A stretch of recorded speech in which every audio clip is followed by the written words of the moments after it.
Hey, I'm John Cannell. Today on Preppy Kitchen, we're making cookies and cream cookies. So let's get started. First off, make sure all those ingredients are room temperature, including your cream cheese. I was like, what am I feeling here? This is the cream cheese that's warming up. We want to have big chunks of cookies in this cookies and cream cookie. So instead of chopping them up, just give them a little bit of a break apart with your hand. Using 14 cookies, you could go a little bit lighter and just use one sleeve, which I think is 13 or 12. Let me know if you know the answer to that. If you chopped these cookies up, you would have a ton of crumbs, and that would just make kind of gray cookies. We want nice contrast between the dark cocoa powder and the light cookie itself with this cookies and cream effect. So we're just breaking them apart, and you'll have a few crumbs, but that's totally fine. That's the way the cookie crumbles. I couldn't resist. All right, now we're gonna do the dry ingredients. So break your scale out, a smaller bowl, and let's get that flour. 240 grams or 2 cups of all-purpose flour into a medium bowl. This looks a little small, but I think it's fine. 2 teaspoons of cornstarch or corn flour, depending on where you live. That's gonna give you a really nice texture and help hold the cookie together just a little bit. For leavening, we're gonna use 3/4 of a teaspoon of baking soda, not powder. And finally, half a teaspoon of salt. If you're using a fine salt, use a little bit less. All right, so grab a whisk, whisk, whisk, whisk, and set it aside. That bowl is perfectly sized.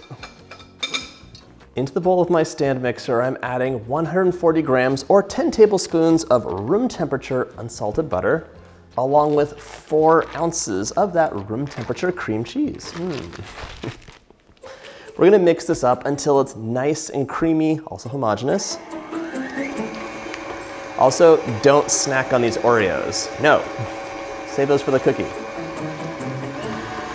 That's nice and mixed up. Let's add in 3/4 of a cup or 150 grams of granulated sugar, along with 1/4 of a cup of brown sugar.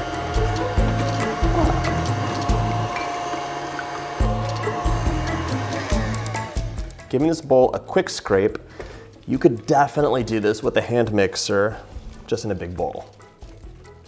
We're gonna mix this until light and fluffy, so go ahead and move it to high. Just let it run for a few minutes.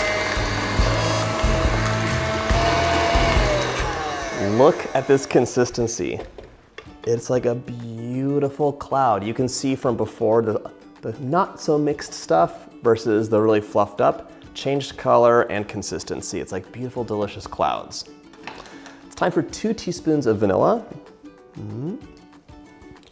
as well as 1 room temperature egg. That could have been bad, but it wasn't. Same goes for cracking an egg directly into a bowl. Now we're gonna mix until this is combined. We can give the bowl one more scrape down too.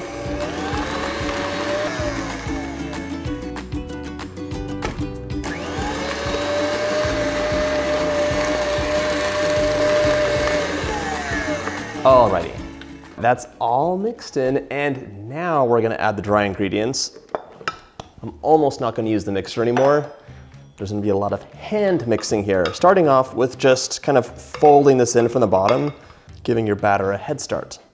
Mix this on low until almost combined. I wanna see some pockets of flour when I stop the mixer. That's it, just a few seconds. Okay, we're gonna ditch the paddle. When I opened up my closet this morning, I saw this shirt and I was like, oh my gosh, I haven't worn this in well over a year. But I thought it's like so funny because you would never know.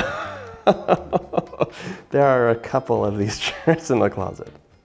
My batter is mostly mixed. Right now I'm gonna add in half a cup of white chocolate chips. That leaves a 1/4 cup to go. As well, actually I'm gonna mix this up, just one mix, like one mix. And I can see a bunch of flour in the bowl. That's totally okay, that's what I wanted. Now we're gonna add our Oreos in. Gently fold them in. You don't wanna crush them all, but they have to be distributed, so it's a fine balance. Look how good that looks already. That is gonna be a really delicious cookie.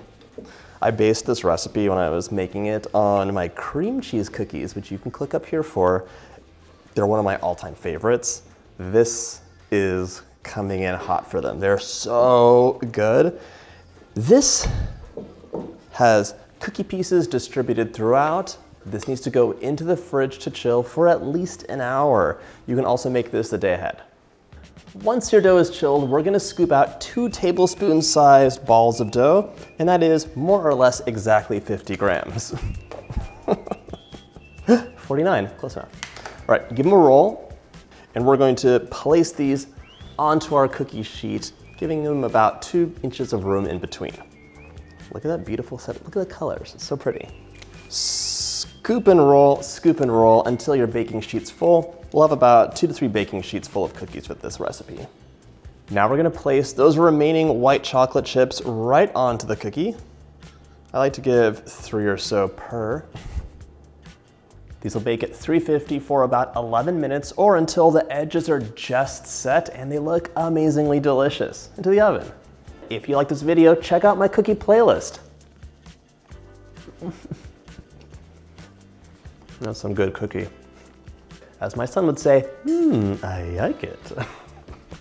I'll see you in the next video.